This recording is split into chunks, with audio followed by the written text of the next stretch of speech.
Well, my character, the boss baby, is an executive at a corporation called Baby Corps, who is sent to spy on people to find out what do babies want, what do parents want. It's like market research. It's like industrial espionage. And he goes into this home to get information for his company. And the trick is that he's a baby. He's like he's an industrial spy.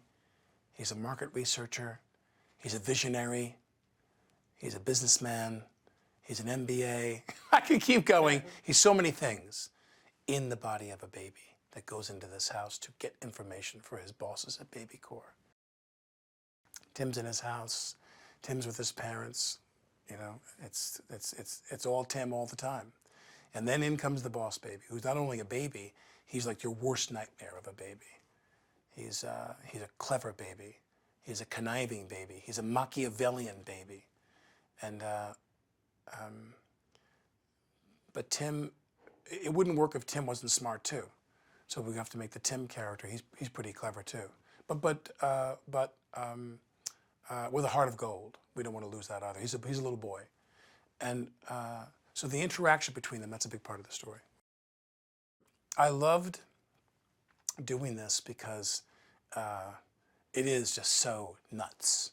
You know, the idea is just so silly. But Tom is so clever, you know, in terms of how to pull that off and how to drive the film.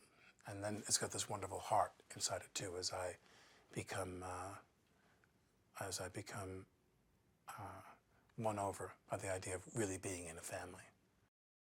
Whenever the backdrop is a family, you know, Lisa Kudrow's the mom, and Jimmy Kimmel's the dad, or the voice of the dad, and Miles Bakshi, who was the grandson of Ralph Bakshi, the famous illustrator.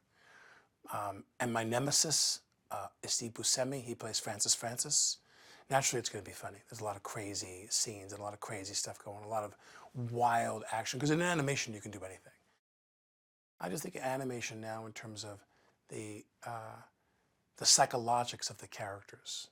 They make the animated characters more like actors, and they behave like them, and they exude like them.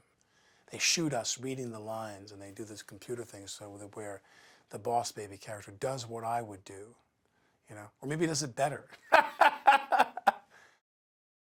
Well, my wife Ilaria and I, we have a daughter, Carmen, who's 3. And then we had our son, Raphael. And I could swear that sometimes I could like read Carmen's mind. And she'd be like, just like staring at him like, you know, something's got to change around here. I think the first time she gave him a kiss, we all cried. We were like, oh God, we thought this day would never happen.